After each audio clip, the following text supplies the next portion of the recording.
Hey everybody, welcome back to the channel.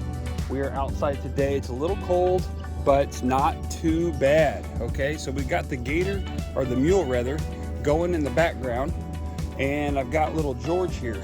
George is leaving me, potentially, leaving me here today.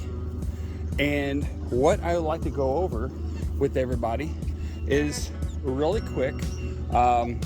You know, we went ahead and gave George a bath. We put the hair dryer to him and got him all dried off, got his nails clipped, his ears are clean, and everything's like that. But I thought, you know what?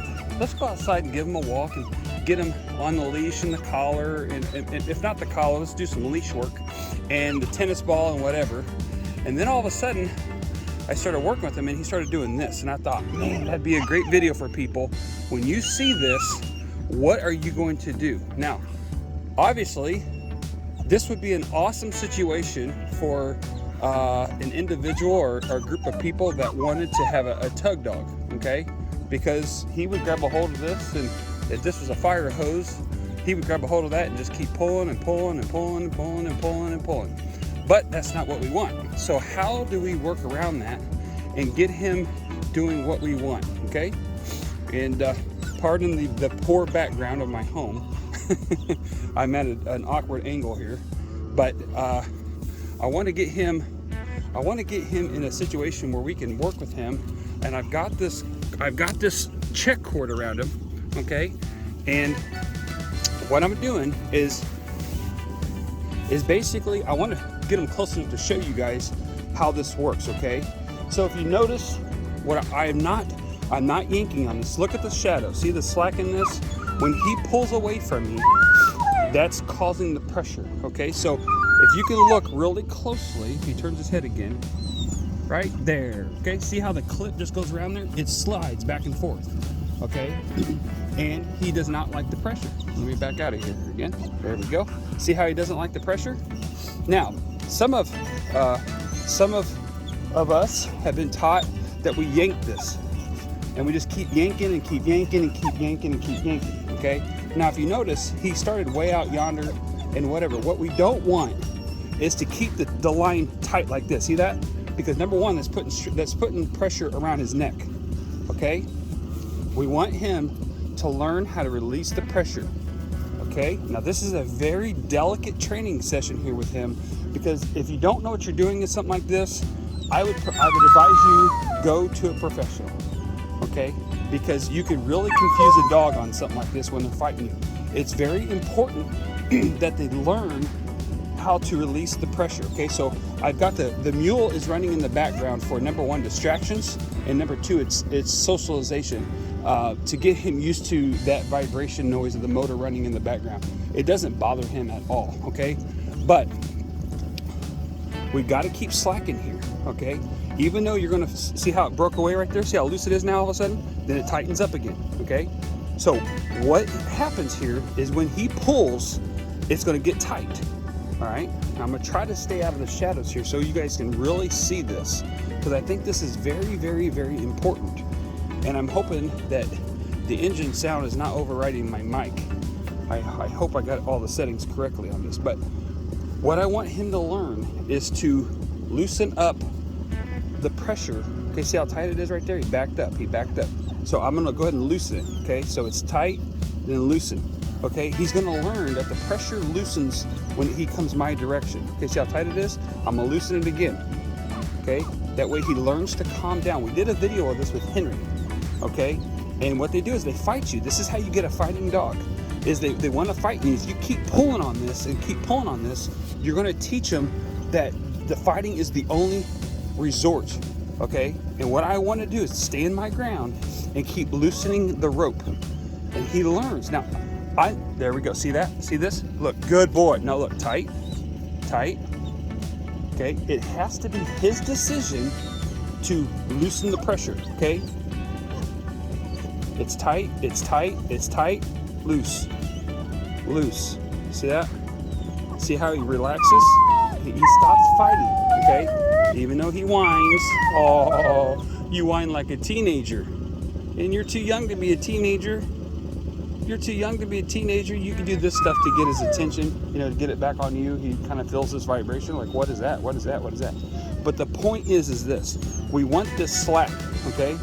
And when it's tight like that, when it's like that, okay, he's going to learn to fight against it. This is what he wants. He wants the pressure off, pressure on, pressure off, pressure on, pressure off, okay? That's how that works. When he starts fighting, he's going to learn, oh, what you doing? What you doing? You want to be buddies? Huh? You can come to me. We could be buddies. We could be buddies. And what I want him to do is I want it to be his decision to come to me. Look at this. See how he's coming closer? Now, what I'm doing is I'm doing this real quick, and I'm shortening the distance between him and me. Now, see how tight that is? Okay, I'm going to loosen it. I don't want him to become a fighter. Okay, I'm going to loosen. Okay, he learns that when he comes closer to me, it's going to loosen. But I can't have him keep backing up. He's got to come to me. When I see that direction come in my direction, it loosens. Okay. So one thing that's going to happen is a couple things that can happen here is a he's going to start fighting more and more and going backwards and backwards and backwards, doing like this. Okay, or he's going to lay down and just completely say forget it. Now see how he came my direction, he fell my direction, and it got loose. Okay, that's what we're looking for. He's got to submit. Okay, and this isn't like some horrible situation. Okay, I'm going to release that pressure. I don't like him standing there and holding that pressure on like that. That's not good for him. Okay, so I'm going to loosen it up. Now look at my hands. I'm tightening it up. So this distance is getting shorter and shorter. Now he's going to try to fight against me, right? So we're going to hold. Now he loosened. See, when he stopped and he came my direction, I loosened. Okay, so as soon as I see, I'm going to loosen. I'm going to go ahead and loosen it. Okay, because look at it. He went my direction. Okay, I need my direction. There he goes, my direction. It's you got to really watch his body, because it looks like he's going backwards and backwards because he's jumping and jumping and jumping, but in reality, he's moving forward closer and closer to me. He's only 3.5 feet away from me. All right, I'm going to need a move over here because of the sun. I'm going to stay out of the shadows. Okay, see how the slack is in here? Okay, so I'm going to loosen up or tighten it up just a little bit by going like that, running my thumb down it to tighten it up, and then I could back it off a little bit. Okay, now he's going to sit. He's got his head down. Okay, that's a good boy, George. That's a good boy, George. That's a good boy, George. Good boy, good boy. And again, this is, if you don't feel comfortable doing this, don't try to do this yourself, because you're going to create an issue with your dog where all he wants to do is fight you. And I hope I'm being understandable when I'm illustrating this. Okay, is the only time is what we're looking for is motion coming to us. So if I tighten this up like this, okay, that's pressure on. See how his front leg went forward and then it went back, okay? That's undesirable motion, but he's a young dog. I'm not gonna worry about that, okay? The undesirable motion would be away from me or going backwards or something like that, okay? But see how he's trying to pull backwards on me and tighten that up? I'm gonna pull forward and release that pressure, okay? Okay, see how he went forward there? And if you didn't see it, back up. If he goes forward, I'm gonna release the pressure, because he went forward there. Okay, he stopped, he actually sat down, but I'm gonna go ahead and release the pressure for him. What I'm showing him is that coming to me or getting closer to me releases the pressure, okay? That's what we want, just to release the pressure. That's all we're looking for, okay? He sat down, which kind of pulls it away a little bit, but I'm gonna go ahead and give him that slack, all right? Because I don't wanna create tension, I don't wanna create negative pressure, okay? I'm gonna release the pressure there. He's got his head down. Okay, and again, if you notice, I haven't put any commands in here. I'm just teaching him coming to me is easier than going and fighting me. And it's teaching him to release that pressure. Good boy, George. Good boy. Now, here's your natural occurrence, ladies and gentlemen. You can say sit, okay, and put pressure right here. Sit, pressure on, pressure off. Sit, good boy. Sit, good boy. Now, deal with just one thing at a time, okay? I'm just using that as an illustration. You can use a natural occurrence as he's sitting, and you can use that command and put the pressure on his neck, whatever.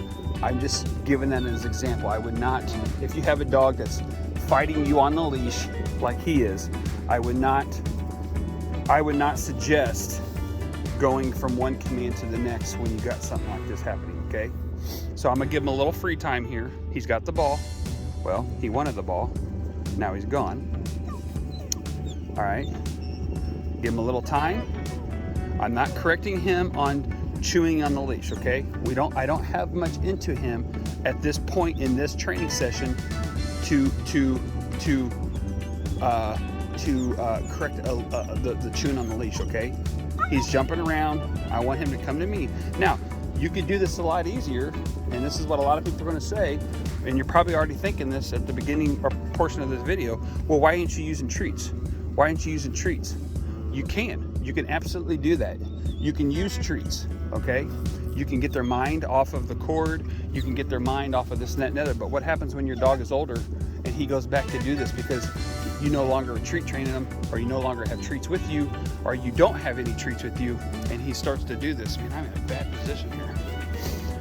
Okay, so it's very effective, especially if you're going into a therapy situation, a service dog situation, anything like that. I got a knot in my rope here. If you're going to any therapy work, any service work, or anything like that, you cannot treat train your dog, okay? Just so that everybody knows that. Those dogs have to be trained vocal commands. There is no treat training at all. You can have a leash, you can have a collar. If you try to go to a TDI testing and try to get your dog to pass a therapy through TDI, there's no correction device, okay? And so you can't use prong collars, you can't use choke collars, you can't use treats, because one of the tests is dropping, well, let me say it this way. It's trying to entice your dog by using treats. So if you treat train your dog, you're out of luck. Okay, we got an issue here. He's all tangled up. He's all tangled up. There he goes. There he goes. Good boy. Good boy. Now, what I've done is I walked on the rope as I walked to him so he doesn't take off on me. Hey, George, go get Dad.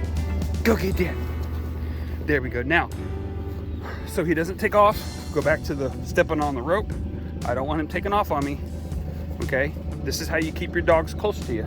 You don't want your dogs getting in the habit of fetching and then running off with the ball, okay? So I got the ball. There you go. Go get that, George. Go get that, George. And when you have your dogs on check cords, understand, see how he's gonna wanna walk away from me? I'm gonna step on the rope, okay? You can't go away from me, big guy. He drops the rope. Hey, go get that, go get that. Okay, and practice or watch your slack in your check cord, okay? There he goes again.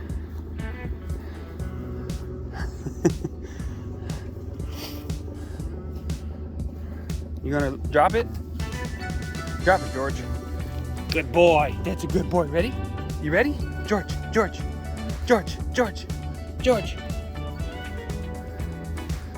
He might have to go poop, which is a good thing.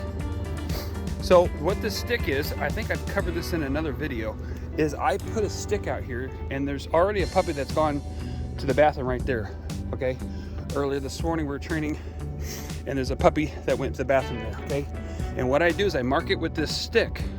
It becomes a visual for the dogs, so they can smell, and it's a visual. And what I do is I visually train them. This is where I want them to go. And then of course they smell the other dog that went there. And so it's easy for them to say, this is the location that I'm gonna go to the bathroom, okay? So, okay, now I hope you all, I'm gonna summarize what we're doing here, okay? Just real quick, and I'm gonna wrap this video up. I'm gonna be shorter this time, okay? This is, you got your puppy home, you got him introduced to the atmosphere, you got him comfortable playing with you and whatever, okay? You can, if you want to do treat training, you can do treat training. Look how he's wanting to take off. See, I got my check cord, so he's not going to check off, he's not going to take off on me, and it's not going to become a game, okay? He wants to take it his way, all right?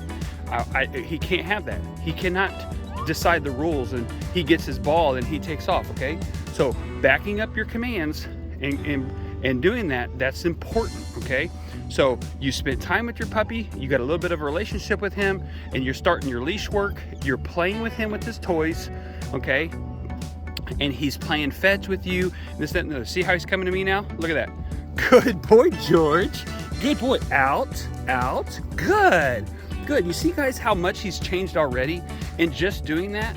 Okay, some of you might be saying, well, you know, you should have done treat training, or I don't like your method, or this and that and the other. But here's the thing, folks, is I'm giving the dog the opportunity to make the decision for himself.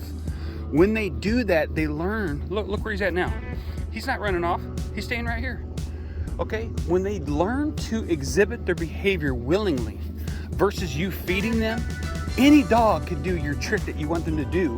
Once you show them, then you give them a piece of food. They can all do that, okay?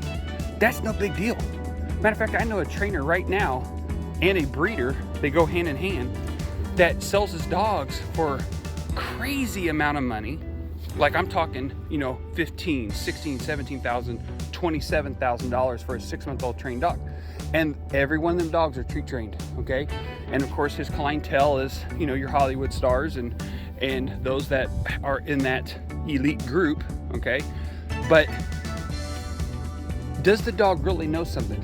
You know, does the dog truly understand? Okay, yes, the dog can understand, but it's much easier. Let me say it like this, so perhaps you guys will understand what I'm trying to get across. It's easier to do something for someone or have someone do something for you when you know that they're doing it out of the willingness of their heart, than you're being made to do it. Okay, you see what I'm saying? All right, so like I could force train a dog, okay? That's not going to get me a whole lot of anywhere really with the relationship with my dog, okay? I could force someone to love me, all right? I could go out and buy them things, force them to love me, but that love could become vapor when the money is no longer there, okay? The love is genuine when I'm spending time with them. Yes, I could buy birthday presents, Christmas presents, and such like, but it could be a better relationship when there is a genuine love there and not a love that's been purchased. I hope that makes sense, okay? I can have a good look how much easier he's coming to me now. He knows to release that pressure, he's coming to me.